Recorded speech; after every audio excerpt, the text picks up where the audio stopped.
La Bible révèle que la fin de toute chose est proche et que Dieu appelle tout homme à pouvoir se réjouir de la seconde venue de Jésus-Christ.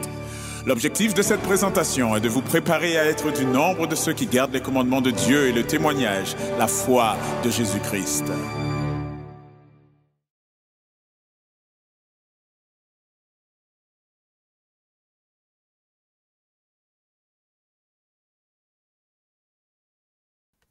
Eh bien, je tiens à saluer tout un chacun. Que la paix du Seigneur soit sur chacun d'entre nous en ce saint jour de sabbat.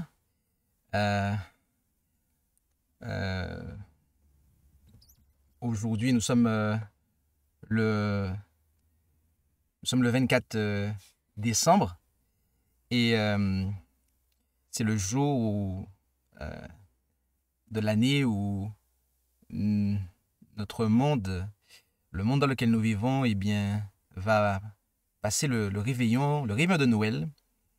Et beaucoup vont le faire, beaucoup vont faire ce réveillon avec une pensée religieuse. Et donc, nous allons aussi, une fois de plus cette année, avoir un message qui sera de circonstance. Mais avant de ce faire, nous allons invoquer la présence du Seigneur et nous vous invitons à pouvoir, là où c'est possible, vous prosterner pour prier.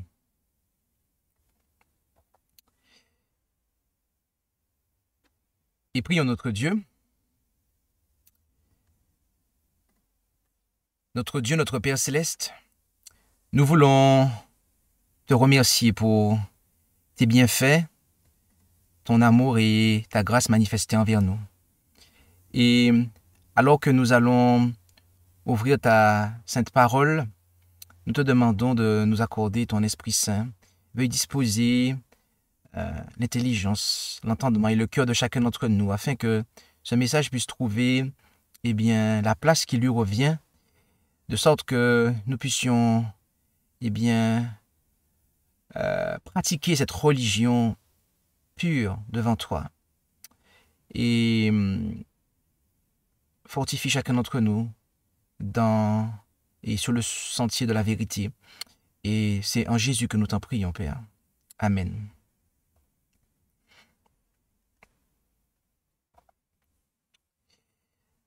Eh bien, comme nous le disions, nous avons l'année précédente, le sabbat qui a précédé Noël, nous avons eu un message de circonstance et je vais tâcher de rappeler ça à la mémoire de chacun d'entre nous.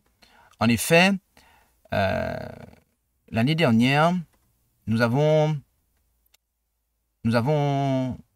si vous vous en rappelez bien, nous avons considéré la Noël, fêter Noël, que dit la Bible? Et comme cela apparaît en haut de votre écran, le premier message, et que dit la Bible? Nous avons vu en fait ce qu'il en est, d'accord? Nous avons vu que,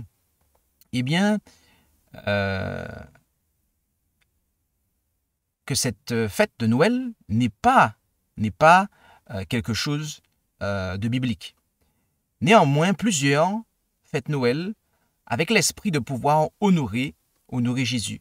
Or, nous avons vu que, justement, si nous le faisons vraiment, nous devons faire des offrandes pour la cause de Dieu et nous occuper des nécessiteux également.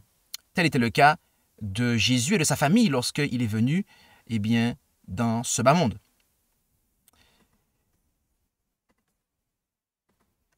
Le message d'aujourd'hui a pour titre vol organisé, et j'aurais pu mettre comme titre vol en bande organisée. Oui, notez-le bien, ce message aurait pu avoir pour titre vol en bande organisée. Mais de manière à simplifier, eh bien, j'ai mis comme titre vol organisé, d'accord? Vol organisé, religion souillée. Et il s'agit du 14e numéro de la 5e année des signes des temps. Et l'image qui est l'arrière-plan de cette miniature que vous voyez à l'écran pour ceux qui nous suivent en vidéo, eh bien, nous voyons un ministre de l'Évangile, d'accord, qui appartient à une certaine église, eh bien, qui baptise en fait une âme, d'accord, mais que lorsqu'il baptise cette âme en fait, elle refuse de noyer son portefeuille, c'est-à-dire en fait, eh bien, d'accorder en fait à Dieu ce qu'il a demandé. Voilà la signification en fait de cette miniature. Vol organisé ou vol en bande organisée, religion souillée. Tel est le thème de cette présentation. Et nous allons entrer dans cette présentation et nous allons voir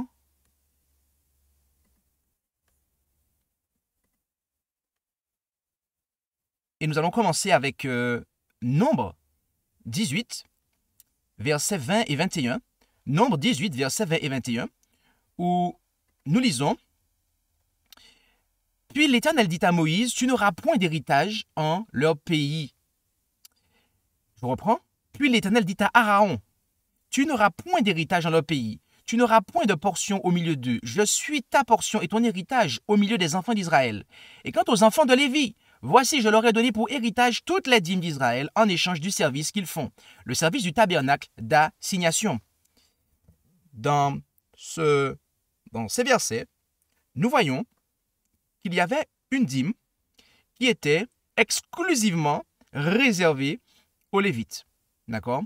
Et quand nous lisons plus loin ailleurs, nous voyons que les Lévites de cette dîme devaient prélever une dîme pour les sacrificateurs. D'accord? Et ce prélèvement, cette dîme de la dîme, était exclusivement pour ceux qui étaient de la tribu de Lévi.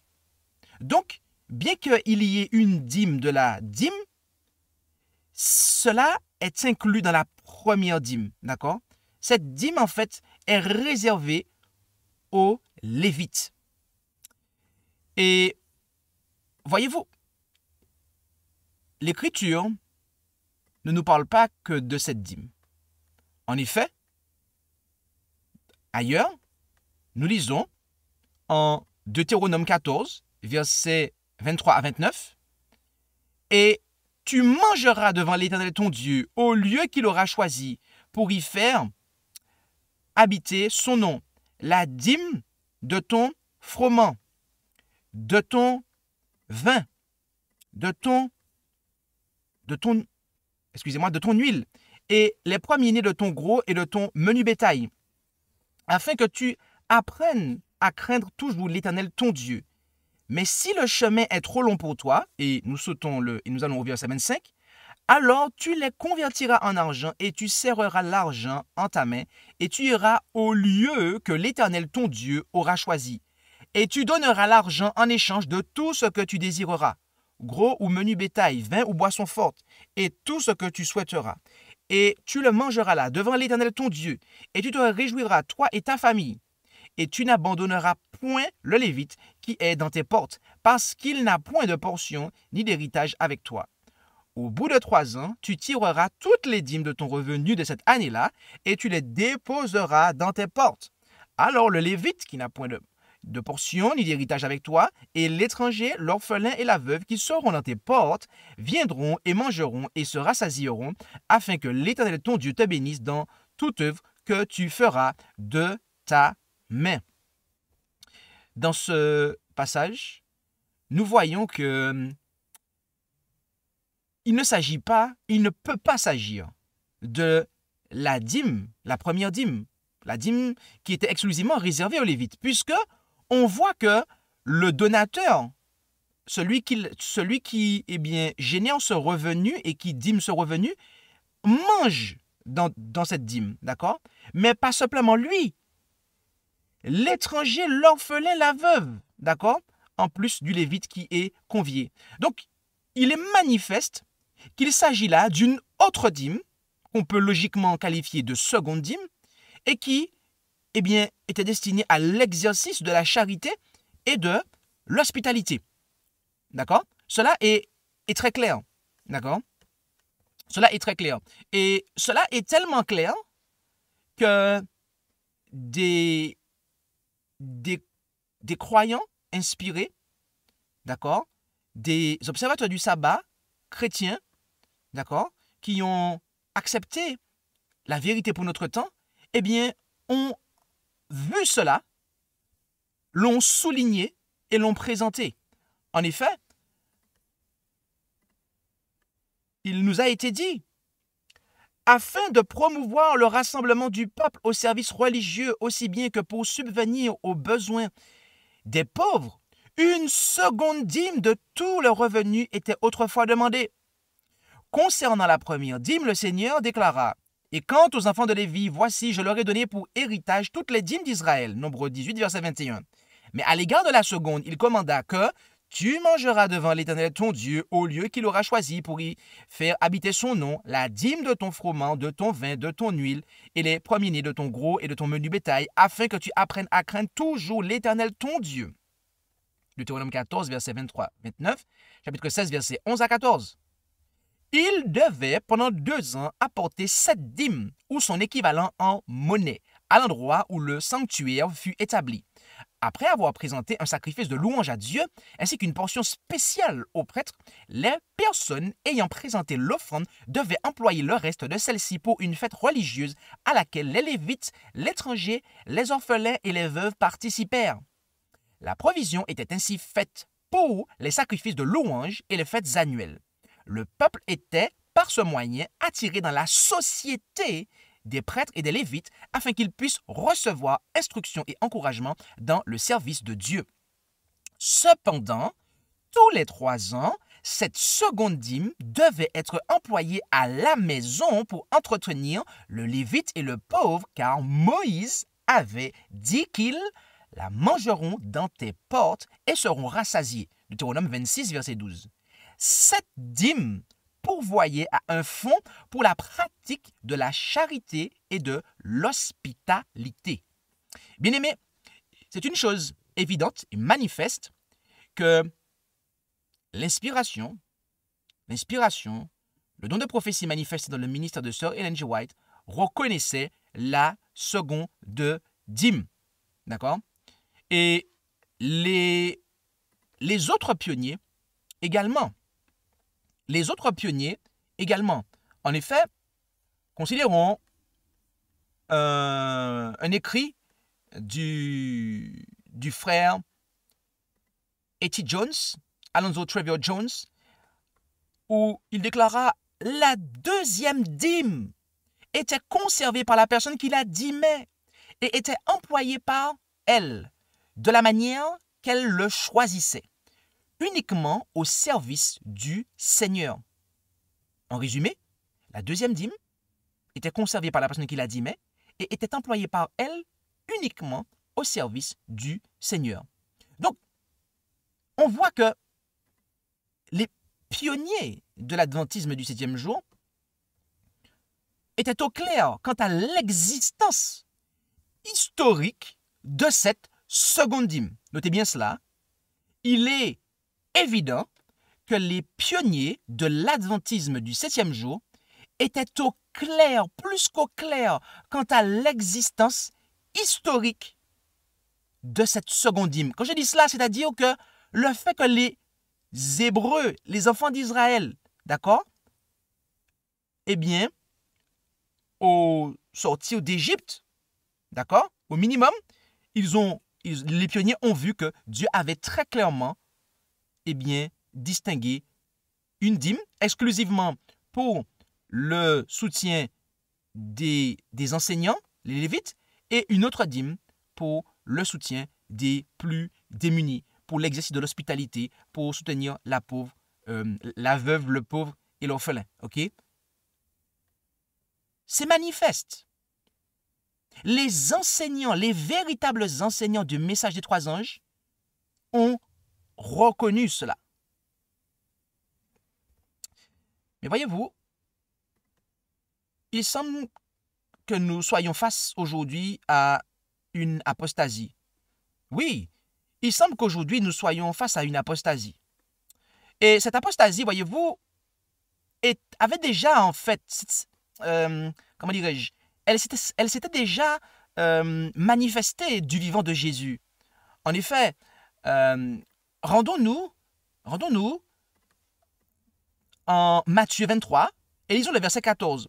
Matthieu 23 et lisons le verset 14 où il est dit, en Matthieu, chapitre 23, verset 14, où nous lisons « Malheur à vous, scribes et pharisiens ». On parle de qui là? On parle de la classe dirigeante en fait. Et Jésus dit « Scribes et pharisiens, hypocrites ». Ah bon? Pourquoi Jésus dit-il qu'ils sont hypocrites? Pourquoi Jésus dit-il cela? Parce que vous dévorez les maisons des veuves, tout en affectant de faire de longues prières. Aussi, vous en recevez une plus grande condamnation. Waouh! Jésus, bien-aimé, il a dénoncé en fait le vol des indigents par les dirigeants de son époque. Jésus dénonça le vol des indigents par les dirigeants de son époque. Oui, car ces dirigeants, eh bien, ils dévoraient les maisons des veuves, d'accord? Et Jésus prend ici les veuves. Mais on sait qu'il y a aussi des orphelins, mais il prend les veuves en particulier, d'accord? Et ces hommes, en fait, ils faisaient de longues prières, d'accord? Ils faisaient de longues prières, mais ils privaient le soutien qui était dû aux indigents. Comme la loi, en fait, le prévoyait. On l'a vu. Ils devaient être aidés. On devait les soutenir. Mais ces dirigeants, en fait, ils détournaient les moyens qui devaient, eh bien, leur être alloués. D'accord? Ils détournaient ces moyens, en fait, pour s'enrichir eux-mêmes. Ils détournaient ces moyens pour leur propre enrichissement. Et donc, ils priaient. Oui, on va prier pour cette personne qui a des problèmes financiers. On va prier pour elle, et puis ça va s'arranger. Mais pendant ce temps derrière, ils ont en fait subtilisé, ils ont en fait pris, ils se sont appropriés d'une façon ou d'une autre les moyens qui devaient justement aller pour aider en fait ces indigents. Et Jésus a dénoncé ça en fait. Jésus a dénoncé ça. Et malheureusement, voyez-vous, cette apostasie est quelque chose, c'est quelque chose qui a refait surface. Cela a refait surface. Cela s'était manifesté à l'époque de Jésus. Cela était un fait à l'époque de Jésus. Au milieu de ceux qui observent le sabbat du 7e jour. Et voyez-vous, cela a refait surface parmi ceux qui prétendent observer le sabbat du 7e jour à notre époque. En effet, dans le magazine Ministry, qui est un journal international pour les pasteurs, d'accord, de l'organisation moderne des Adventistes du 7e jour, je précise, eh bien, voilà ce qu'on peut lire notamment. En titre, les membres de notre Église doivent-ils donner une deuxième dîme? Y a-t-il des preuves bibliques en faveur de la seconde dîme? Et voilà 2 paragraphes que nous avons extraits. En ce qui concerne la Bible, déclare ce magazine, nous manquons de preuves concluantes de l'obligation d'une seconde dîme. Moïse étant considéré comme l'auteur des 5 premiers livres de l'Ancien Testament, il est étrange qu'il n'ait pas fait une distinction claire entre la dîme de Nombre 18 et celle de Deutéronome 14, si tant est qu'il y ait une différence. nous en arrivons maintenant à la question centrale. Si l'ancien Israël rendait une double dîme, que devrait-on exiger des chrétiens aujourd'hui? Ellen White ne vit aucune directive claire. Elle a fait référence à la seconde dîme en décrivant comment les Israélites prenaient soin des pauvres sans jamais déclarer explicitement que cette pratique est exigée de l'Église aujourd'hui. Bien-aimés, nous avons là, et je vous le dis en toute franchise, nous avons là une apostasie. Nous avons là en fait un gros mensonge, un très très gros mensonge. Et car voyez-vous, on nous déclare que la Bible, de par la Bible, il n'y a pas de preuve concluante de l'obligation d'une seconde dîme. Or, nous avons vu que, avec les lectures qu'on a faites, c'est assez évident en fait. Mais bon, apparemment, c'est pas suffisant. Tout à l'heure, on va voir ce qu'il en est. Ok? On dit que Moïse n'a pas été suffisamment clair. Ok? Bon. Et aussi, on nous dit que la messagère, bien qu'elle a fait référence à la seconde dîme, donc il peut faire les cacher parce que ce serait vraiment très malhonnête de leur part. Mais ils disent que, en fait, il n'y a aucune directive claire en fait pour nous aujourd'hui. D'accord? Elle en a fait référence, mais sans jamais déclarer explicitement que cette pratique est exigée de l'Église aujourd'hui. Bien aimé, nous allons voir que cet enseignement qui est dispensé aux ministres de l'organisation moderne est une erreur. Cela n'est pas conforme à la parole de Dieu. Et cela est très grave, bien aimé. Ce n'est pas une petite chose que d'enseigner ça. C'est une chose très très grave en fait. C'est une chose très très grave. Et à la fin de la présentation, vous comprendrez pourquoi c'est une chose très très grave.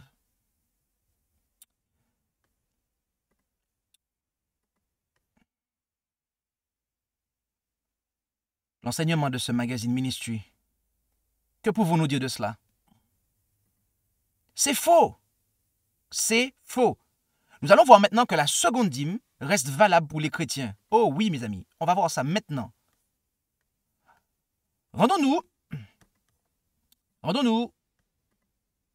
en Deutéronome 15, verset 11, ainsi qu'ensuite en Marc 14, verset 7, où nous lisons Deutéronome 15, verset 11, « Car il y aura toujours des pauvres dans le pays.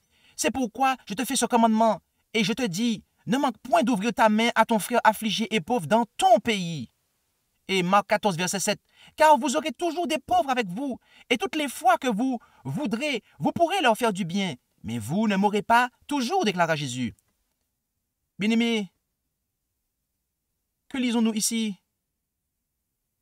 Dieu nous dit, aussi bien que Jésus-Christ directement, en fait. Et Jésus-Christ reprend, en fait, ce qu'on voit en Deutéronome 15, verset 11, que nous aurons toujours les pauvres avec nous, en fait. D'accord? Or, on voit que en Deutéronome, en fait, Dieu a enseigné les enfants d'Israël à pratiquer la seconde dîme de manière justement à pouvoir aux besoins des pauvres. Et que Jésus nous fait savoir que sous l'ère chrétienne, si je peux dire ça comme ça, il y aura toujours des pauvres. Alors pourquoi le principe de la seconde dîme devrait disparaître après la croix, en fait? Si après la croix, si après la mort de Jésus, il y a toujours des pauvres, pourquoi le principe destiné à s'occuper des pauvres disparaîtrait-il? Bien-aimés, c'est de l'hypocrisie, en fait. Les gens qui vous disent ça, ce sont des hypocrites. Car la présence permanente des pauvres, à elle seule, confirme la seconde dîme. D'accord? Donc c'est une grosse aberration. C'est très grave, bien-aimés, de dire ça, en fait. C'est très grave d'enseigner ça, en fait. C'est contraire à l'enseignement de Jésus, en fait. Mais s'il n'y avait que ça, continuons. Rendons-nous en Actes Acte 2, versets 44 et 45, et Acte 4, versets 32 à 36, où nous lisons « Or, tous ceux qui croyaient étaient dans un même lieu et avaient toutes choses communes. Ils vendaient leurs possessions et leurs biens et les distribuaient à tous selon le besoin que chacun en avait. » D'accord? Donc, on voit qu'il y avait de ceux qui avaient des besoins. Mais il y avait une distribution qui était faite selon le besoin de chacun. Donc, on pourvoyait en fait aux besoins des indigents de l'Assemblée. Donc, on voit en fait quelle était la pratique des chrétiens primitifs, c'est-à-dire eh bien, de l'Église apostolique, du temps des 12 apôtres. Et Acte 4, versets 32 à 36, et les apôtres rendaient témoignage avec beaucoup de force de la résurrection du Seigneur Jésus. Et une grande grâce était sur eux tous. OK? Car il n'y avait aucun indigent parmi eux, parce que tous ceux qui possédaient des terres et des maisons les vendaient et apportaient le prix de ce qu'ils avaient vendu. Notez bien cela. Notez bien en fait pourquoi le témoignage des apôtres avait de la force. Et pourquoi il y avait une grande grâce qui reposait sur eux tous.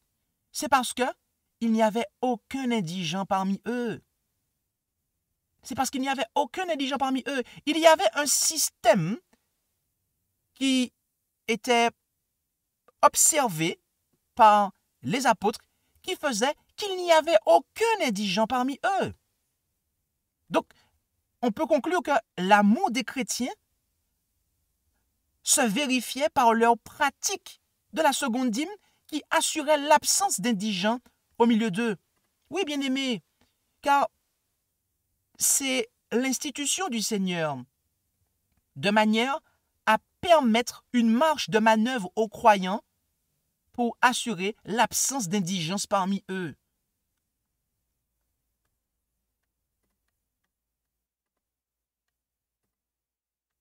Et que pourrions-nous dire du texte suivant?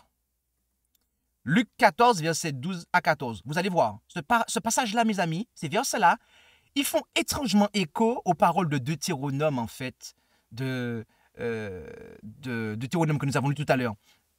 En effet, Jésus déclare, ok, et il disait à celui qui l'avait invité, « Quand tu fais un dîner ou un souper, n'invite pas tes amis, ni tes frères, ni tes parents, ni tes voisins riches. » Ce soir, c'est le réveillon de Noël. Demain, c'est le jour de Noël. On va se réunir en famille. On va en fait inviter les gens qu'on aime. Jésus a un message pour nous aujourd'hui. De peur qu'ils ne t'invitent à leur tour et qu'ils ne te rendent l'appareil. Il y en a peut-être ce soir qui vont échanger des cadeaux. OK? Mais qu'est-ce que Jésus a dit en fait? Mais, quand tu feras un festin, convie, qui est-ce? Les pauvres, les impotents, les boiteux et les aveugles. Et tu seras heureux de ceux qu'ils ne peuvent pas te le rendre, car tu en recevras la récompense à la résurrection des justes. Bien-aimé, Jésus-Christ enseigna le soin des indigents, confirmant ainsi la seconde dîme. C'est la même chose en fait, le principe est le même. C'est le même principe que l'on voit en Deutéronome que Jésus, eh bien, demande de respecter ici en fait.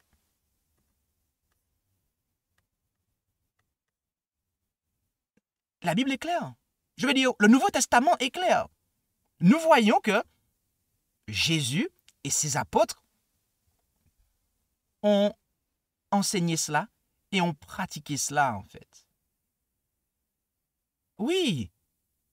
Et donc, on ne peut pas, en fait, accepter un enseignement qui nous dirait que on n'est pas tenu d'observer cela. C'est pas pour les chrétiens aujourd'hui, en fait. Mes amis, c'est faux. Soyons bien clairs sur ça. c'est faux. C'est archi faux, en fait. Et ce n'est pas que la Bible. Ce n'est pas que la Bible. En effet, l'inspiration nous le dit aussi. Dans l'ouvrage Welfare Ministry, à la page 274, paragraphe 2, eh bien, nous lisons « La consécration d'une seconde dîme pour le soulagement du pauvre et pour d'autres usages de bienfaisance tendait à maintenir constamment devant le peuple la vérité sur la propriété de Dieu, ainsi que leur opportunité d'être, les canaux de ses bénédictions. » C'est quoi? Eh bien, la seconde dîme. C'était une formation conçue pour éliminer tout égoïsme étroit et pour cultiver la largeur et la noblesse du caractère. Bien-aimés, l'inspiration nous dit que la seconde dîme, eh bien, est quelque chose qui contribue à la formation du caractère. C'est quelque chose qui est conçu pour éliminer tout égoïsme étroit et pour cultiver la largeur et la noblesse du caractère. Et donc, ma question, arrivée à ce stade, est: n'y avait-il que les Hébreux qui avaient besoin d'éliminer l'égoïsme de leur cœur? N'y avait-il que les Hébreux qui avaient besoin, eh bien, d'avoir une noblesse de caractère? Eh bien, si nous disons que la seconde dîme est abolie à la croix, ben c'est ce qu'on dit en fait. On est en train de dire que non, il n'y avait que les Hébreux qui étaient égoïstes et tout, et que, voilà, nous on n'a plus besoin de ça et compagnie. Mais mes amis, cela n'a pas de sens. Cela n'a pas de sens en fait. Et on a vu ce que les chrétiens faisaient. Ils le pratiquaient en fait. Alors certes oui, ils n'ont pas marqué seconde dîme. Mais mes amis, quand vous voyez le principe être appliqué, la même chose appliquée que sous l'Ancien Testament, c'est que c'est quelque chose qui n'est pas juif, mais c'est quelque chose de chrétien. OK?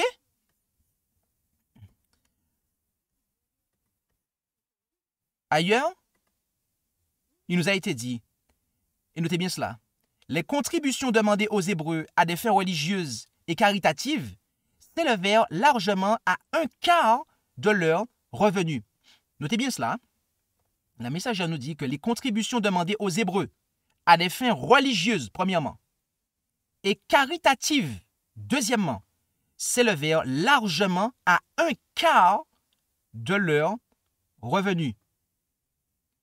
Bien aimé, faisons une pause ici. Savez-vous ce qu'est 1/4? 1/4 de revenus? En pourcentage, 1/4 correspond à quoi? OK? 1/4 correspond à 25%. Dans 25%, comment vous découpez ça? Vous avez 10, plus 10, plus 5. 10, dîme numéro 1, 10, dîme numéro 2, et 5 autres offrandes.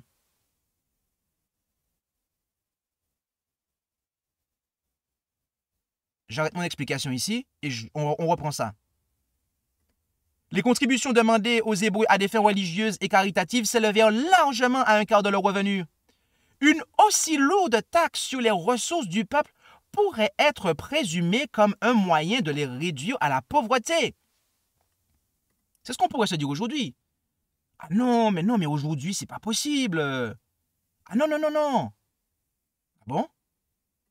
Mais, au contraire, la fidèle observation de ces règles fut l'une des conditions de leur prospérité. Et elle cite Malachie 3, verset 11. Notez bien cela. Hein? Elle dit que c'est parce qu'ils observaient ça qu'ils étaient prospères, en fait. Et elle cite Malachie 3, verset 11. Notez bien qu'elle a cité Malachie 3, verset 11. OK. Et elle continue en disant, « Allons-nous, nous qui jouissons de la pleine lumière et des privilèges de l'Évangile, être satisfaits de donner moins à Dieu que ce qui fut donné par ceux qui vécurent dans l'ancienne et moins favorable dispensation? » Elle répond elle-même. Et là, elle ne nous laisse même pas en fait répondre. Des fois, elle le fait. Des fois, elle ne donne pas la réponse. Elle nous laisse apporter la réponse. Mais là, elle va le faire. Elle dit non. Puisque les bénédictions dont nous jouissons sont plus grandes, notez bien cela, nos obligations au pluriel ne sont-elles pas proportionnellement plus élevées? Bien-aimés, l'inspiration nous dit que nous avons des obligations. Nous avons des obligations, en fait. Au présent, qui demeure, ce n'est pas une obligation, hein.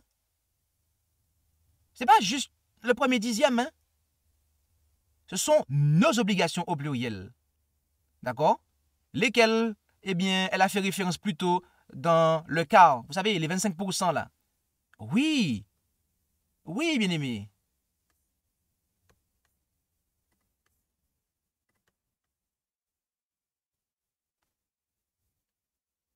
Il s'agit d'obligations, en fait. Et nous avons des personnes qui, face à cela, d'ailleurs, ils ne citent même pas ce passage, parce que forcément, ce passage viendrait renverser toute leur théologie, et ils disent, oh, on n'est pas tenu de le faire, alors que l'inspiration va dans le même sens que Jésus et ses apôtres pour nous dire que ce sont nos obligations, en fait.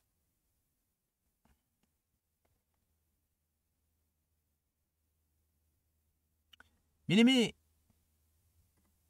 la première et la seconde dîme, ainsi que les autres offrandes, demeurent obligatoires.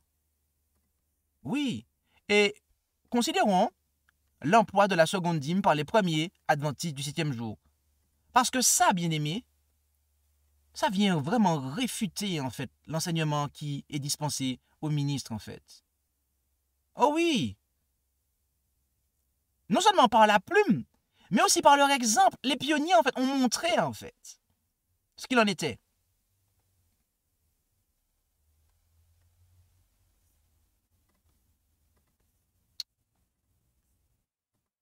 Nos co-ouvriers en Australasie répondirent avec entrain et chaleureusement. La seconde dîme fut mise à part pour augmenter le fonds destiné à la construction du bâtiment. Louons Dieu pour notre sanatorium en Australie. Hein? Oui, la seconde dîme fut mise à part pour augmenter le fonds destiné à la construction du sanatorium. D'accord? Donc, on voit qu'elle a servi en partie à la construction d'édifices, de bâtiments pour l'œuvre de Dieu.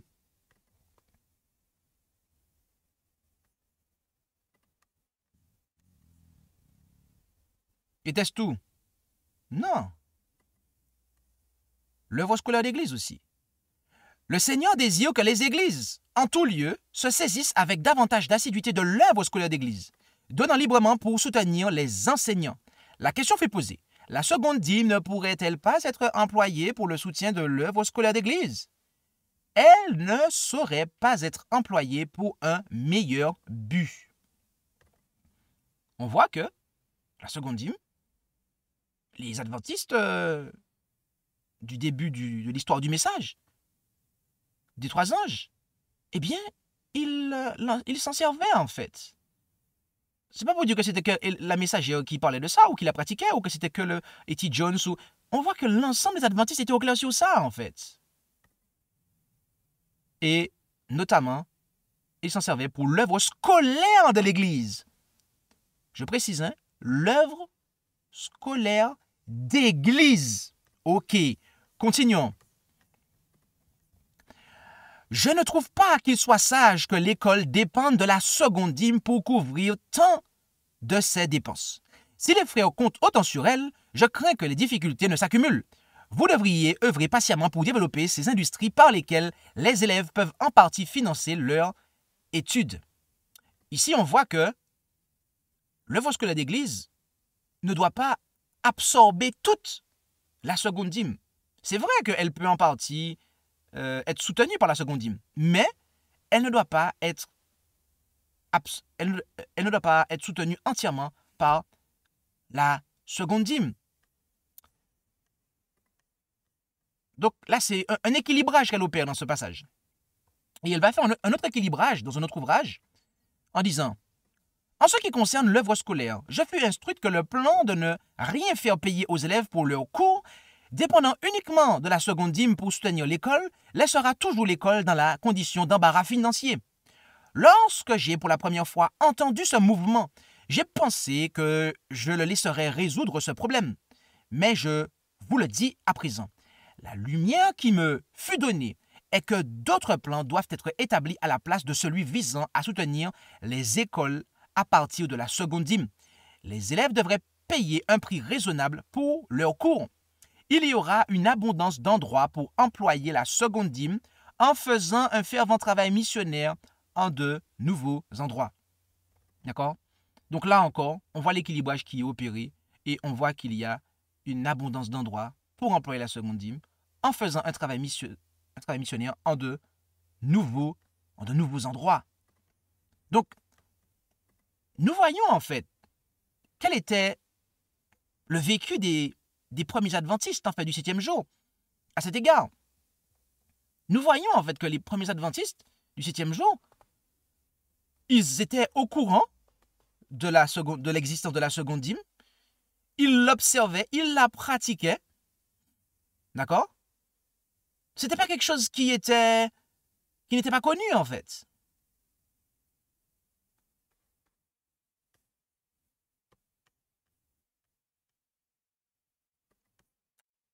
Nous allons conclure ce message.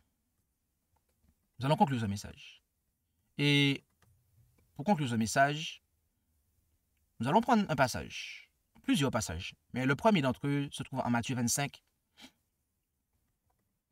du verset 34 à 40. Alors, le roi dira à ceux qui seront à sa droite, « Venez, vous qui êtes bénis de mon Père, possédez en héritage le royaume qui vous a été préparé dès la fondation du monde. Car j'ai eu faim et vous m'avez donné à manger.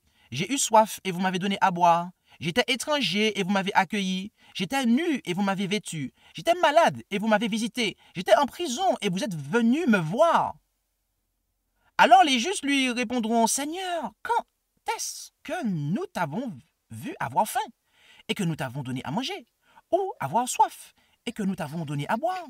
Et quand est-ce que nous t'avons vu étranger et que nous t'avons recueilli, ou nu et que nous t'avons vêtu? Ou quand est-ce que nous t'avons vu malade ou en prison et que nous sommes venus te voir? » Et le roi, répondant, leur dira, « Je vous le dis en vérité, en tant que vous avez fait ces choses à l'un de ces plus petits de mes frères, vous me les avez faites à moi-même. » Bien-aimés, prendre soin des plus démunis revient à s'occuper du Seigneur Jésus-Christ lui-même. Le Seigneur Jésus-Christ s'identifie en fait aux plus démunis. Et lorsqu'on leur prête secours, eh bien, le Seigneur considère qu'on l'a fait à lui-même. Oui, car comment pouvons-nous dire que nous aimons Dieu si nous n'avons pas le frère qui est fait à l'image de Dieu devant nous? Nous ne l'aimons pas en fait. Ce n'est pas possible. Cela n'est pas une religion pure. Non, cela n'est pas une religion. Cela n'est pas une religion pure si nous négligeons les indigents. En effet, l'Écriture nous le dit. La religion pure et sans tache devant Dieu notre Père, c'est de visiter les orphelins et les veuves dans leur tribulation et de se conserver pur de la souillure du monde. Lisons-nous en Jacques 1, verset 27. Jacques 1, verset 27 nous présente la religion pure et sans tache. Et ce passage nous fait comprendre que prendre soin des plus démunis est une composante de la vraie religion. Oui, visiter les orphelins et les veuves dans leur tribulation, c'est une composante de la religion pure et sans tache. Mais que signifie visiter? Que signifie visiter? Oh, je vais aller voir un plus démuni. Je vais lui dire bonjour. Comment vas-tu? Prier avec lui. Au revoir. Et je l'ai visité. C'est ça? Non, c'est pas ça en fait. Du moins, ce n'est pas que cela. Ok? Non. Considérons la signification du mot visiter ici, traduit par visiter. Ok? Ce mot qui traduit par visiter signifie inspecter, c'est-à-dire par implication, sélectionner, par extension, aller voir, soulager, regarder, visiter. D'accord? Voilà le sens profond de visiter. C'est en fait s'intéresser à quelqu'un et le soulager dans ses besoins en fait. D'accord? Dans ses difficultés. En l'occurrence, ici, on parle des orphelins et des veuves, donc les plus démunis en fait. Eh bien, voilà ce qu'il en est. Il s'agit de les visiter, c'est-à-dire d'aller les voir pour pourvoir à leurs besoins en fait. Et pour pourvoir à leurs besoins, ben, vous devez avoir de quoi en fait le faire. Vous devez avoir de quoi le faire. Mais comment pouvez-vous le faire si on vous enseigne que vous n'êtes pas tenu en fait d'avoir de moyens pour eux? Que la Bible ne nous demande pas aujourd'hui de mettre de côté une somme pour pouvoir, de manière à pouvoir pourvoir dans ces circonstances-là en fait. Comment en fait pourrons-nous pratiquer la religion pure et sans tache devant Dieu? Ok? Lorsque nous avons une bande organisée en fait, d'accord? Ok? Une bande organisée, oui. Nous avons une organisation qui, eh bien, enseigne, d'accord, à ses ministres, d'accord, et qui eux-mêmes l'appliquent, hein, eh bien que on n'est pas obligé de le faire en fait. On n'est pas obligé de le faire. Des hypocrites, dit Jésus. Ce sont des hypocrites. Ce sont des hypocrites. Oui. Car lorsque c'est pour, eh bien, se faire rentrer de l'argent dans les caisses de leur ministère, ok?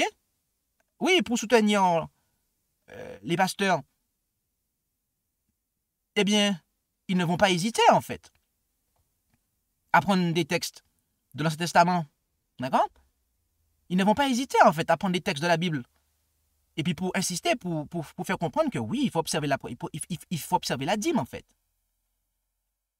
Ils vont vous faire comprendre que c'est obligatoire, en fait. D'accord? Mais quand il s'agit des plus démunis, non, il n'y a pas d'obligation, en fait. Pourquoi cette hypocrisie, en fait? Jésus l'a dit, bien-aimé. C'est parce que ils s'enrichissent eux-mêmes, en fait. C'est pour ça, en fait, que bien souvent, vous voyez des appels à des donations être répétés. Le peuple verse la dîme déjà, en fait. Mais on nous parle d'une deuxième dîme, une dîme violette, une dîme de telle couleur. Et vous avez... Mais on a déjà donné la dîme, en fait. Pourquoi il faut encore donner une autre dîme pour vous, en fait? Ils s'enrichissent. Mais jamais ils n'enseignent au peuple à soutenir les plus démunis, en fait. Et jamais ils n'enseignent au peuple que c'est leur obligation. Alors oui, on va vous dire, il faut le faire. Mais on ne vous donne pas le principe, en fait, qui a été établi, en fait, en Deutéronome, et qui a été appliqué par les 12 apôtres, et que nos pionniers aussi ont appliqué. Non, ça, ils l'ont répudié, en fait, pour s'enrichir eux-mêmes, en fait. Pour s'enrichir eux-mêmes. Jésus a dit que ce sont des hypocrites. Et ça, c'est un vol en bande organisée, mes amis. Oui, vous avez une bande de personnes qui sont organisées et qui volent, en fait. Et ça, c'est une religion souillée, bien-aimés. C'est une religion qui est souillée. Oui. Oui, ils volent. Rappelez-vous que la messagère a cité Malachie 3, verset 11, lorsqu'elle faisait allusion au quart, que j'ai traduit comme étant 25%. OK? Dîme numéro 1, dîme numéro 2, et puis des offrandes. Rappelez-vous. Dites-moi, Hébreu ne nous dit-il pas que Jésus-Christ est le même hier, aujourd'hui et éternellement? Oui. Et pourquoi, en résumé, pourquoi il ne change pas? Pourquoi Jésus-Christ ne change pas, en fait? Voyez-vous, c'est parce que son Père lui-même ne change pas, en fait. En effet, car je suis l'Éternel, je ne change pas. Et vous, enfants de Jacob, vous n'avez pas été consumés. Depuis le temps de vos pères, vous vous êtes écartés de mes ordonnances et vous ne les avez point observées. Revenez à moi et je reviendrai à vous, a dit l'Éternel des armées. Et vous dites, en quoi reviendrions-nous? L'homme trompera-t-il Dieu? car vous me trompez. Dieu dit qu'on le trompe, mes amis. Et vous dites, en quoi t'avons-nous trompé? Dans les dîmes et dans les offrandes. Vous êtes frappés de malédiction et vous me trompez, vous, la nation entière. Apportez toutes les dîmes à la maison du trésor et qu'il y ait de la provision dans ma maison. Et éprouvez-moi en cela, dit l'Éternel des armées, si je ne vous ouvre pas les écluses des cieux et si je ne répands pas sur vous la bénédiction sans mesure.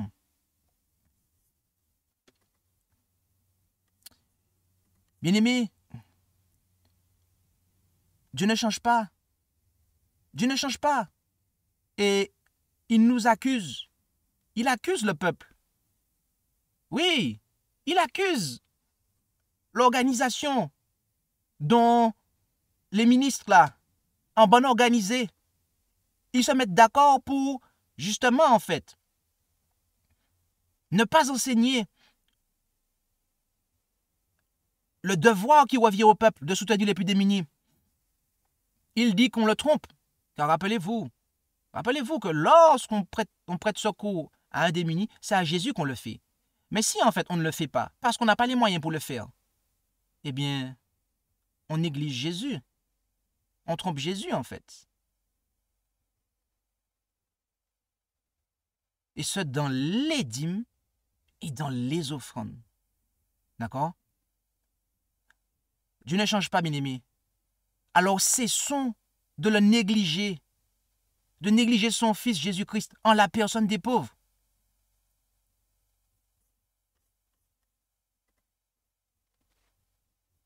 Bien-aimés, Dieu nous appelle,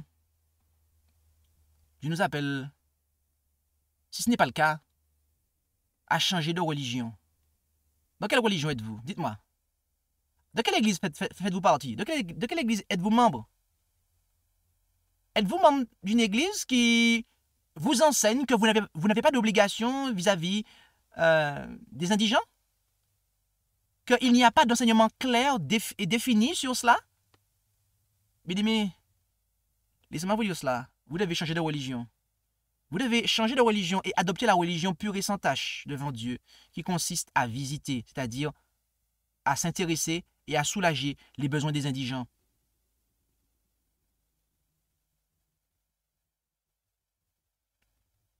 Voilà la religion, bien-aimés, qu'il nous faut adopter. La religion qu'il nous faut adopter. Et ainsi, nous ne serons pas accusés de vol par le Seigneur.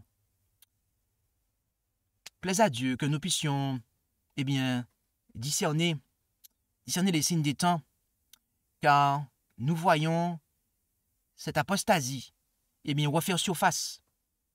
Et Dieu ne veut pas que nous prenions part.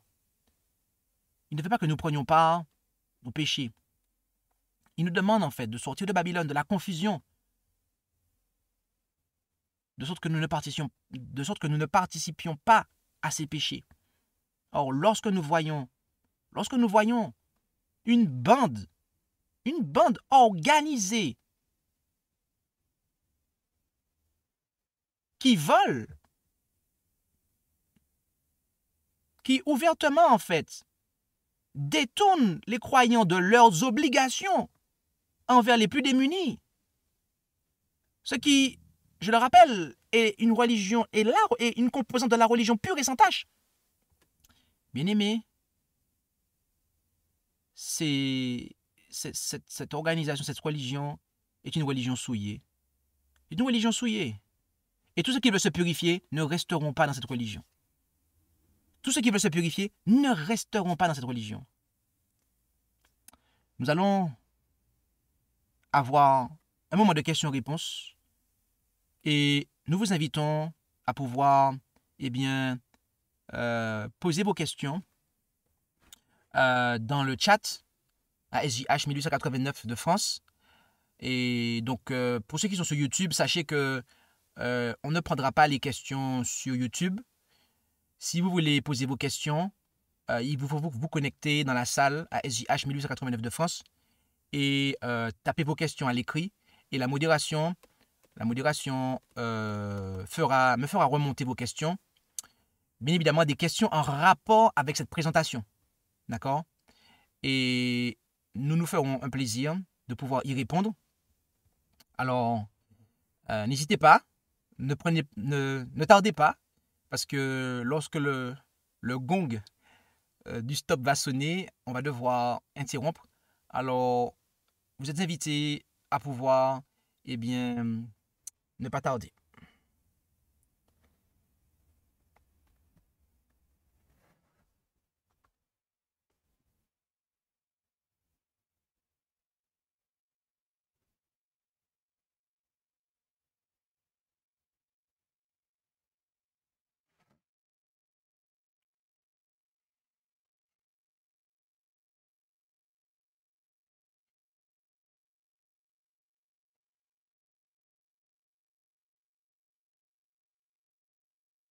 Alors, n'hésitez pas, si vous avez des questions, à les taper dans le chat de la webconférence ASJH 1889 de France. Ceux qui sont sur YouTube, si vous avez des questions, eh bien, vous devez vous rendre dans la description de la vidéo YouTube et vous connecter sur la salle Jitsi Meet, dont le lien est dans la description de la vidéo. Et c'est dans cette salle, dans le chat de cette salle, que vous êtes invité à poser vos questions pour qu'elles soient prises en considération. Car nous ne faisons que retransmettre le service sur, sur YouTube. N'hésitez pas.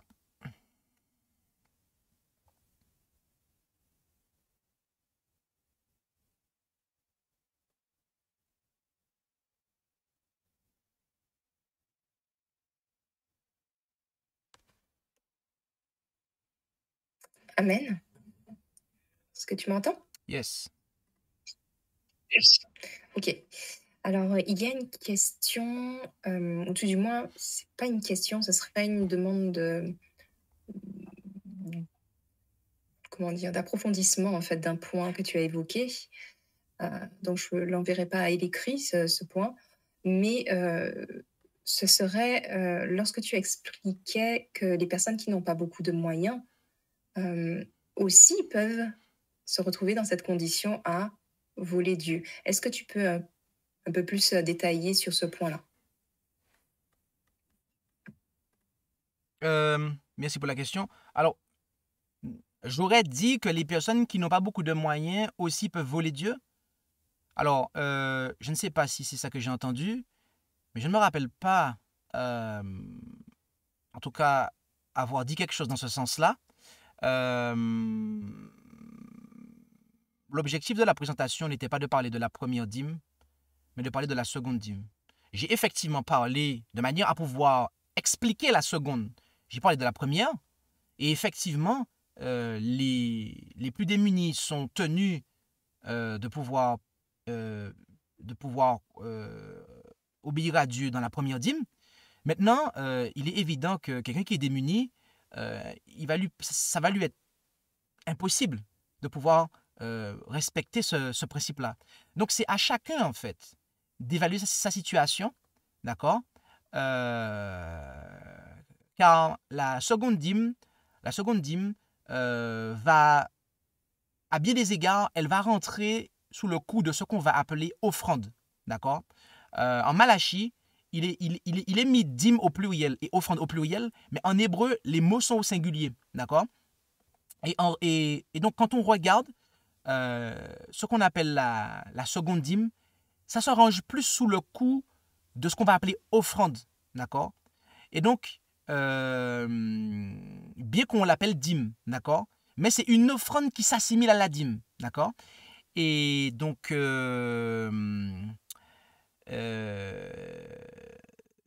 du coup, bien évidemment, les offrandes, on sait que elles sont proportionnées à nos moyens. Donc, c'est effectivement ceux qui ont ces moyens-là, en fait, qui vont pouvoir contribuer, en fait, dans ce sens-là. Donc, là, j'ai développé davantage. Je ne sais pas si ça a pu répondre à ce qui a été dit.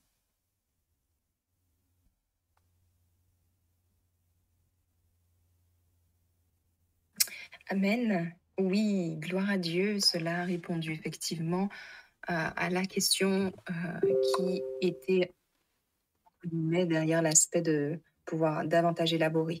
Il y a une autre question ou une autre intervention qui est la suivante. La messagère a fait allusion aux Israélites qui dépensaient un quart de leurs revenus. Est-ce également l'obligation des chrétiens authentiques d'aujourd'hui de suivre cet exemple?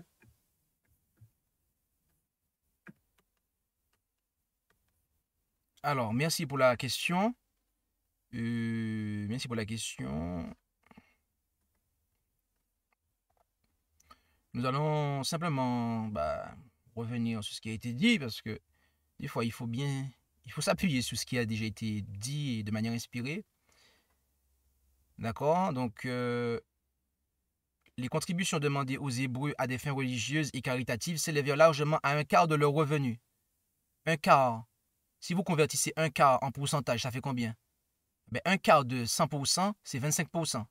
Donc 10 plus 10 plus 5. OK. Allons-nous, donc là on parle de personnes qui étaient prospères, hein, parce que les Hébreux, ils observaient ça et ils étaient prospères. D'ailleurs, au passage, j'aimerais faire une petite parenthèse, sans me contredire dans ce que j'ai dit tout à l'heure, mais il faut comprendre que si nous nous efforçons dans la mesure de nos possibilités de suivre ces principes, je suis persuadé que le Seigneur va nous rendre prospères en fait. Oh oui. Oh oui. Allons-nous, nous qui jouissons de la pleine lumière et des privilèges de l'Évangile, être satisfaits de donner moins à Dieu que ce qui fut donné par ceux qui vécurent dans l'ancienne et moins favorable dispensation? Non, puisque les bénédictions dont nous jouissons sont plus grandes, nos obligations ne sont-elles pas proportionnellement plus élevées? Et là, la réponse est assez claire. Oui, en fait.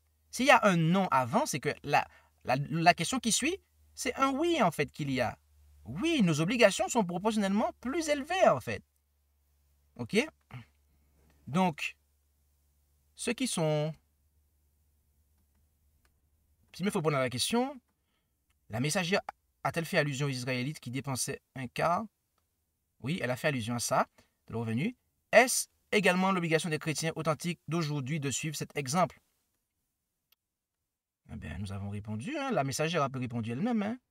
Puisque les bénédictions dont nous jouissons sont plus grandes, nos obligations ne sont-elles pas proportionnellement plus élevées?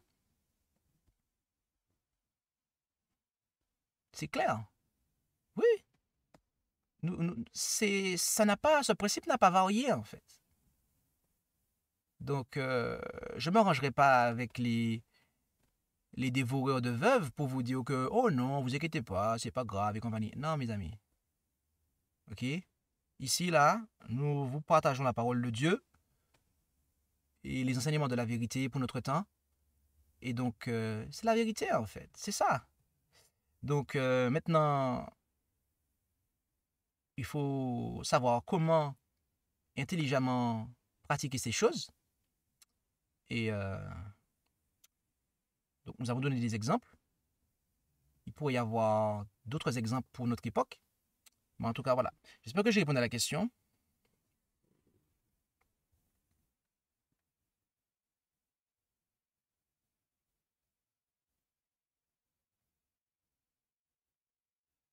Amen. Oui, tout à fait. Eh bien, effectivement, ton intervention a répondu à la question. Et il y a une autre question qui est la suivante. Est-ce que c'est seulement ceux qui font partie de l'Église que nous devrons visiter? Est-ce que c'est seulement ceux qui font partie de l'Église que nous devrons visiter?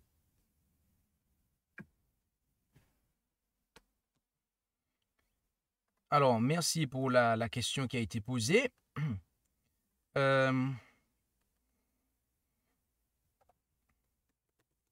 J'aimerais pouvoir répondre à cette question par un verset biblique.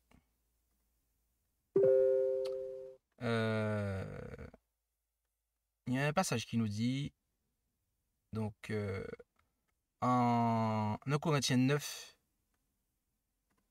et en fait, c'est pas 1 Corinthiens 9, c'est 1 Timothée 5, excusez-moi. 1 Timothée 5, verset 8. Il est dit, si quelqu'un n'a pas soin des siens, et principalement de ceux de sa maison, il a renié la foi, et il est pire qu'un infidèle. Alors, ce passage ce passage s'applique bien évidemment à la maison littérale, c'est-à-dire sa famille en fait. Soyons clairs sur ça. Maintenant, on sait aussi que l'Église, c'est la maison du Seigneur. Et dans ce sens-là, dans un deuxième sens, l'Église, c'est notre maison. Donc effectivement, c'est les premiers concernés par ça, ce sont ceux de l'Assemblée. D'ailleurs, on l'a vu en acte 2 et en acte 4, il n'y avait pas d'indigents dans l'Assemblée, en fait, des premiers croyants au Fils de Dieu qui avaient versé son sang, en fait. Donc, je veux dire, après que Jésus ait versé son sang, ok, il n'y avait pas d'indigents parmi eux, en fait. D'accord? Et les Israélites, ils avaient un principe qu'ils respectaient et, je veux dire, Dieu avait tout fait pour que l'indigence soit traitée, en fait. Donc, à notre époque, c'est pareil, en fait. Ok?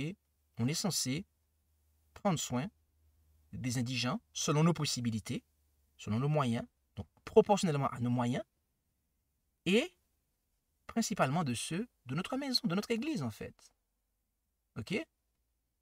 Et on l'a vu tout à l'heure que cela, en fait, il y avait une grande grâce. À cause de cela, une grande grâce reposait sur eux. Leur témoignage était efficace. Oui, bien évidemment, parce que, je veux dire, on prêche un message. On prêche l'amour de Dieu. Repentez-vous, Jésus vous aime et compagnie. Jésus vous aime? Tu viens me dire que Jésus m'aime, mais dans ton église, tu laisses des gens mourir de faim. Tu viens me dire que Jésus m'aime, mais dans ton église, il y en a qui galèrent, qui passent par des moments difficiles et on ne s'occupe pas d'eux. Dites-moi, comment les gens vont croire notre message, en fait, si on fait ça? Expliquez-moi. Comment les gens vont croire dans notre message? Je veux dire, le message des apôtres était convaincant. Les gens acceptaient ce message. Pourquoi? Parce qu'ils pratiquaient la charité.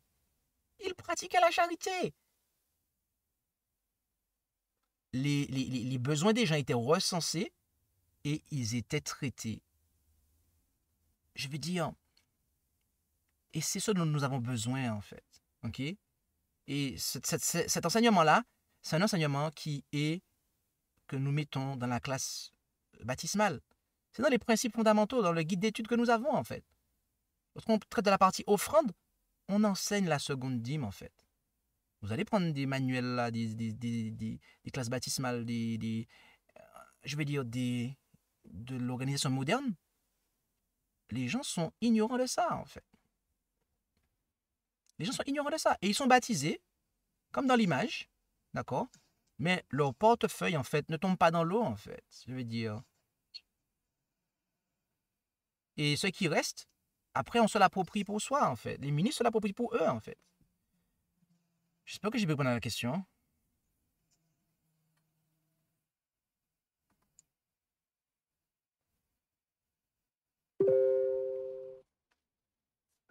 Oui, cela a effectivement pu répondre à la question. Et donc, une autre intervention qui est la suivante. Si la première dîme est une obligation, la seconde, si je comprends bien, n'est pas une obligation. Dans l'Église adventiste moderne, je n'ai jamais entendu parler de seconde dîme. Est-ce qu'ils ne traduisent pas cela comme une offrande tout simplement? Donc, premièrement, est-ce que la seconde dîme n'est pas une obligation? Deuxièmement, est-ce que ce n'est pas une traduction simplement de l'offrande dans l'Église nominale? Merci pour cette question. Ok, donc on va traiter ça. Donc, si la première dîme est une obligation, la seconde, si je comprends bien, n'est pas une obligation. Bon, je pense que la personne qui a posé la question, je ne sais pas si elle a... Bon, comment je vais formuler ça? Je vais dire la chose suivante. En fait, dans la présentation qu'on vient d'avoir, on a montré en fait que c'est une obligation en fait. Donc, je réponds à la question. Oui, c'est une obligation. D'accord? Jésus nous l'a montré. Les apôtres nous l'ont montré dans leur pratique. Et les pionniers le pratiquaient en fait. Et la messagère, en parlant du quart, du revenu, de nos revenus, à savoir 25%, elle nous dit nos obligations. Donc, ça fait partie de nos obligations. Maintenant, on pourrait dire, oui, mais comme dans la deuxième partie de la question, effectivement, dans l'église adventiste moderne, je n'ai jamais entendu parler de la seconde dîme. Est-ce qu'ils ne traduisent pas cela comme offrande tout simplement? Alors, je vais répondre en deux temps à cette question. Lorsque vous versez des offrandes dans l'église adventiste moderne, les gens qui ont été des trésoriers dans cette organisation, les gens qui... On vous a dit qu'il y avait des dons qui allaient pour les pauvres quand vous faisiez les offrandes à l'église, dans la trésorerie de l'église, quand on ramassait les fonds. Est-ce qu'on vous a dit qu'il y avait une partie de cette offrande qui allait pour les pauvres? Renseignez-vous, vous allez voir.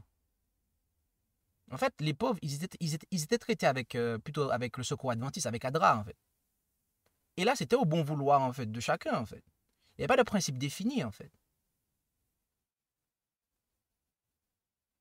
Et on vient de montrer, en fait, dans cette présentation, que les pasteurs de l'Église moderne, ils reçoivent comme enseignement que ce n'est pas obligatoire, que ce n'est pas pour les chrétiens aujourd'hui, qu'il n'y a pas de règles précises à ce niveau, en fait.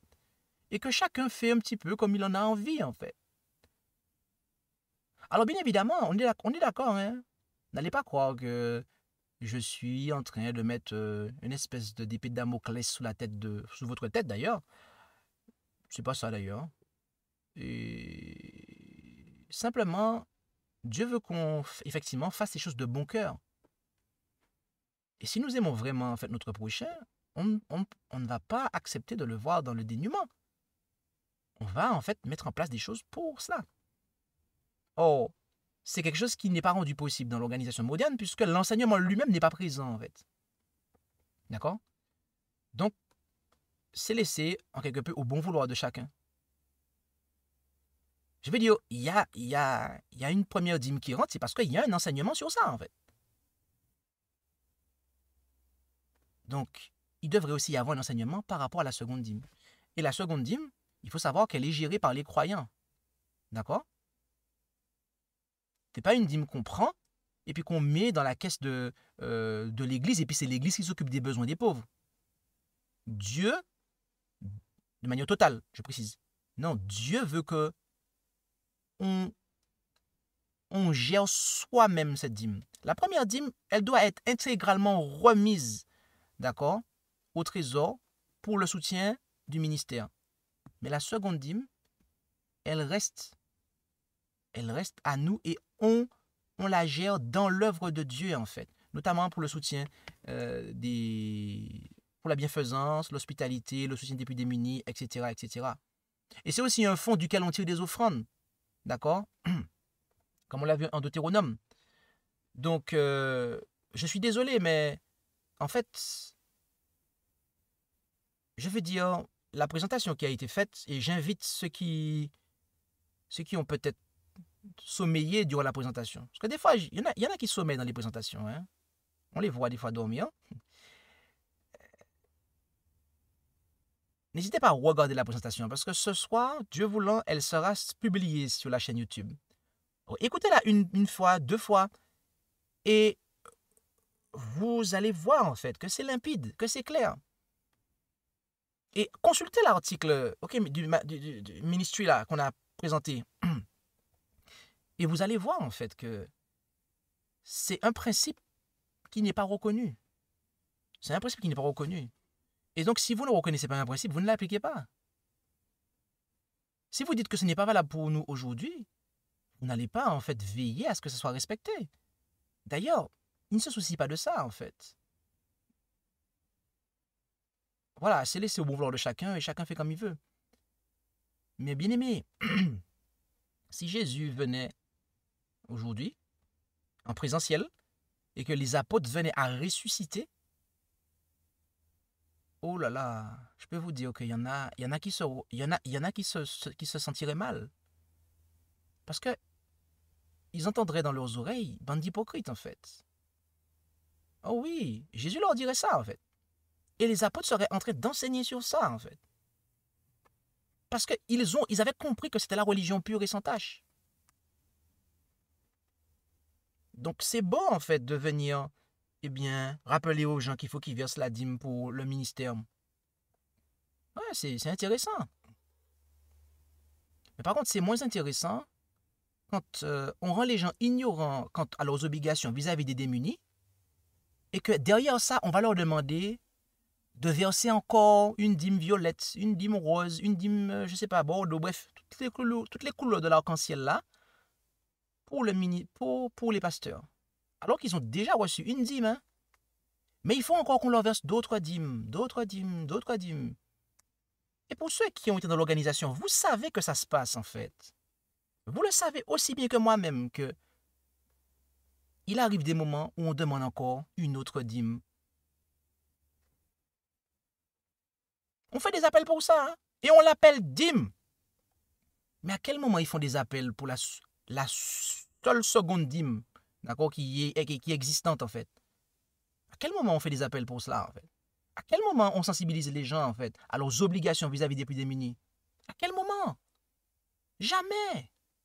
Jamais. Ce sont des hypocrites, ce sont des voleurs. Ce sont des voleurs. C'est une bande organisée de voleurs.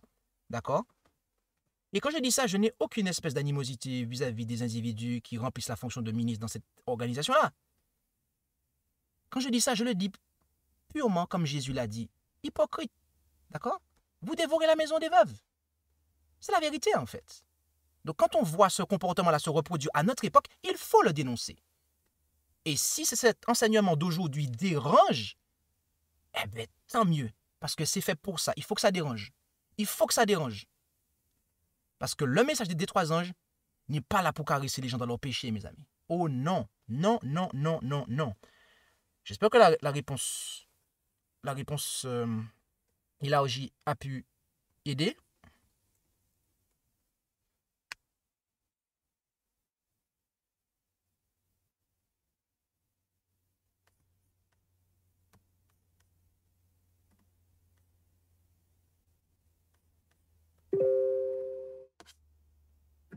Amen. Oui, cela a pu aider, effectivement, gloire à Dieu.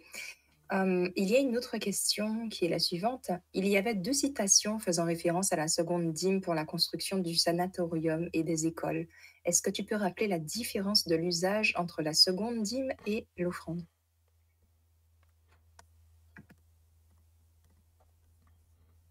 Merci pour la question.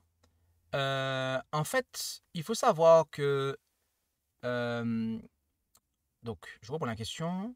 Il y avait deux citations faisant référence à la seconde dîme pour la construction de sanatoriums et pour les écoles. Peux-tu rappeler la différence de l'usage entre seconde dîme et offrande? Ok. En fait, quand vous lisez dans Deutéronome, vous voyez que de la seconde dîme étaient prélevées des offrandes. D'accord?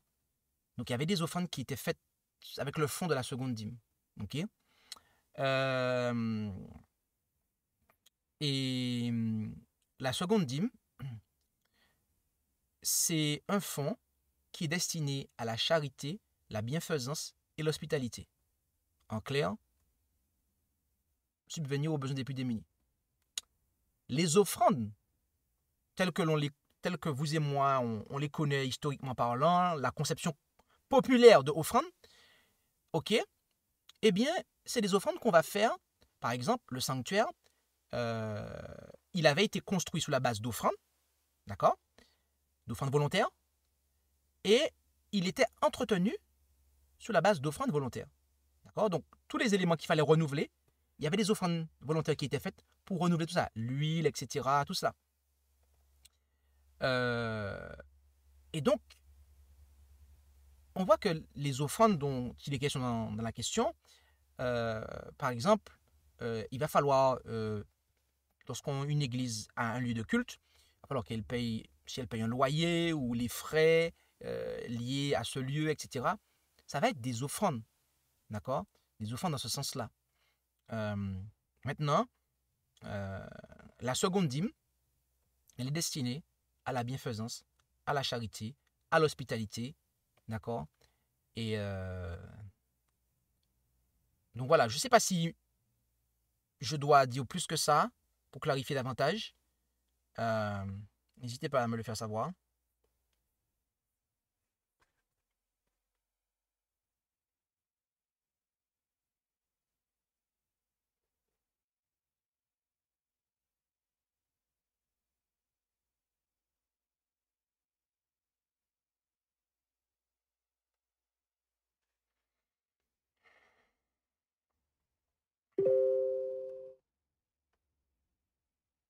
Alors, je te confirme effectivement qu'il y a eu une réponse satisfaisante au travers de ton intervention.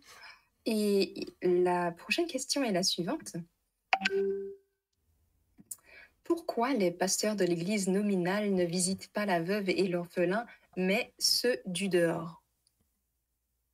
Merci pour la question. Pourquoi les pasteurs de l'Église nominale ne visitent-ils pas la veuve et l'orphelin, mais ceux du dehors? Amen. Merci pour la question. Alors, la question, je ne pourrais pas la répondre telle qu'elle, parce que je n'ai pas, je ne suis pas en fait dans le cœur de ces individus, de ces personnes.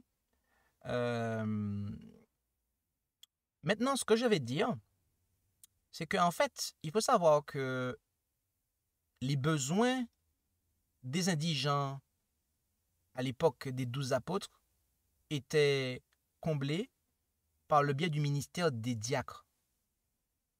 Quand vous lisez Acte 6, vous voyez que les diacres ont été mis en place parce que les ministres, qui étaient les apôtres, ils ne pouvaient pas en fait délaisser la parole pour s'occuper en fait des besoins. Sinon, ils ne pouvaient pas prêcher l'évangile.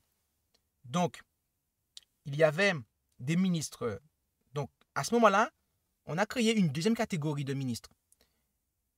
Premièrement, il y avait les ministres de l'évangile, les apôtres, qui, eux, s'occupent de la parole, et les ministres de la bienfaisance, si vous me permettez de créer cette expression-là, les ministres de la bienfaisance, qui étaient les diacres, d'accord?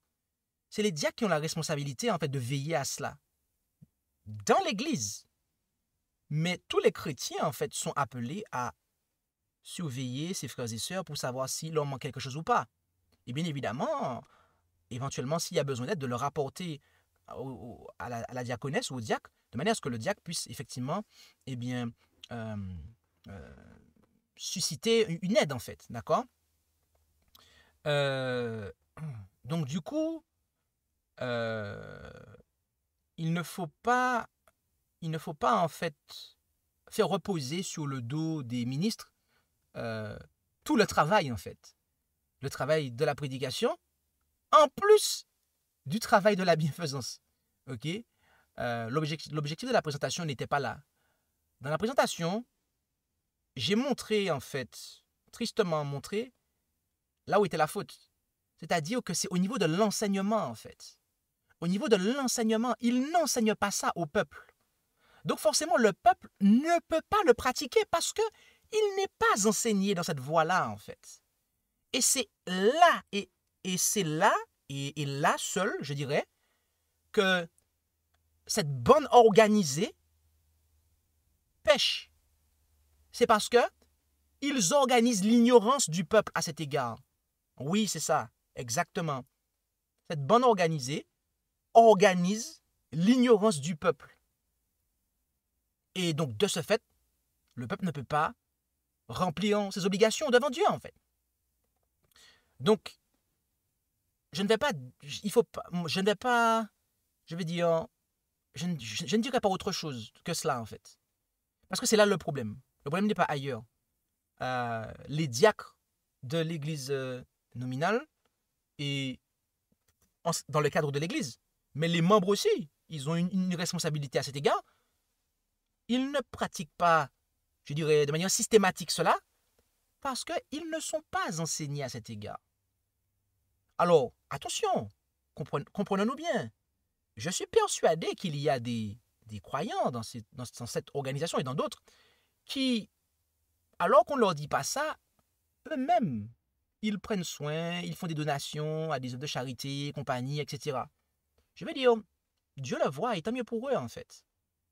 Mais l'objectif de la présentation était de montrer, en fait, que il y a une différence, en fait, entre l'église adventiste du 7e jour, telle que dirigée par les pionniers adventistes, et l'église adventiste du 7e jour, telle que dirigée par cette bande organisée, en fait.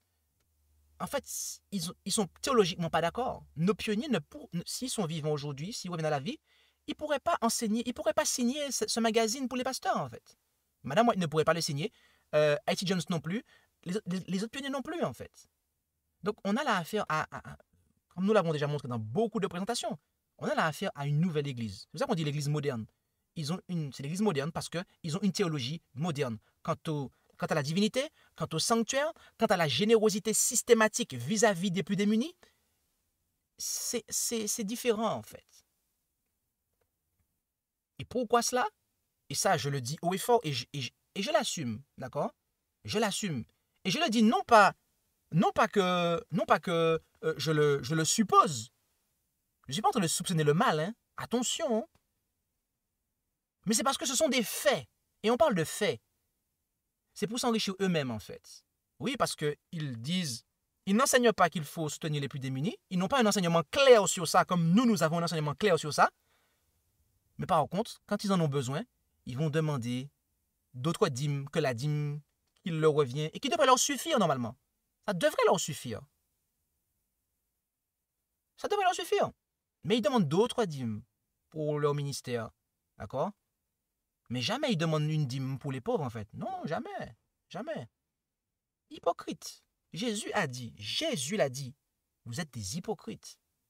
Vous êtes des hypocrites, en fait. Vous dévorez la maison des veuves. C'est grave, en fait. C'est très, très grave. Que Dieu nous bénisse. J'espère que c'est bon pour la personne qui a posé la question.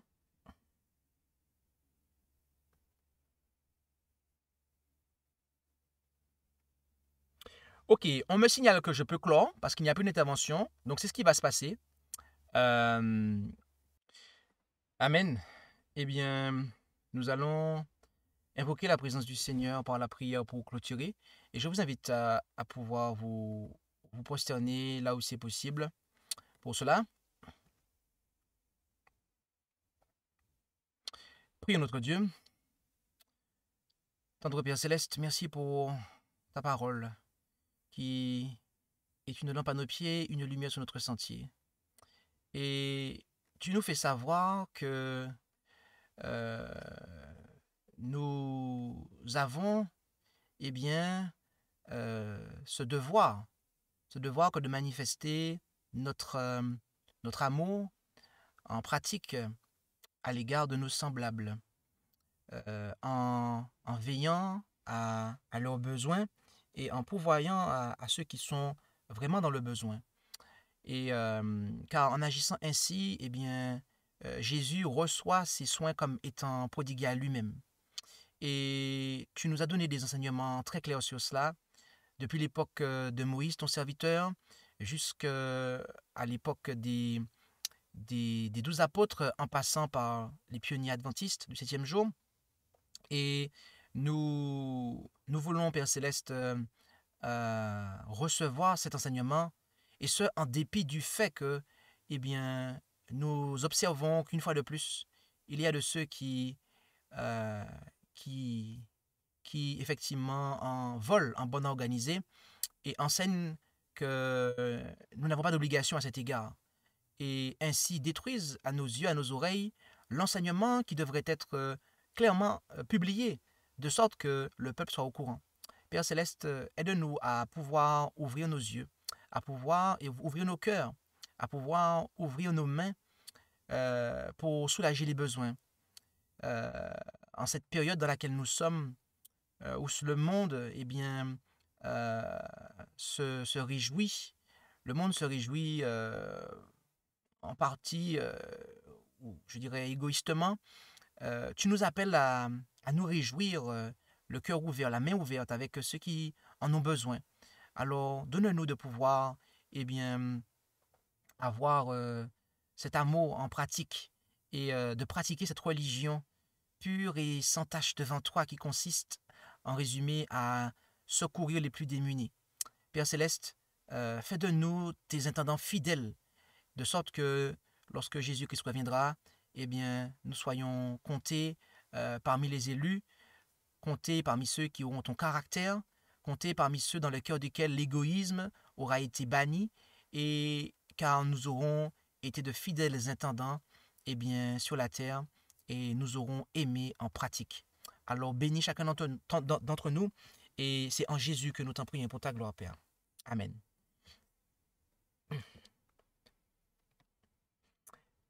Recevons la bénédiction du Seigneur.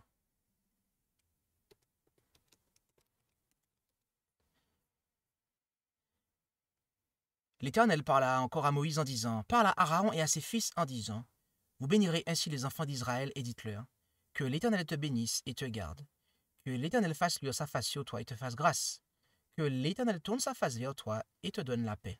Ils mettront ainsi mon nom sous les enfants d'Israël, et moi, je les bénirai. » Amen. Que Dieu nous bénisse tous. Maranatha, le Seigneur vient. Merci d'avoir écouté cette présentation avec intérêt.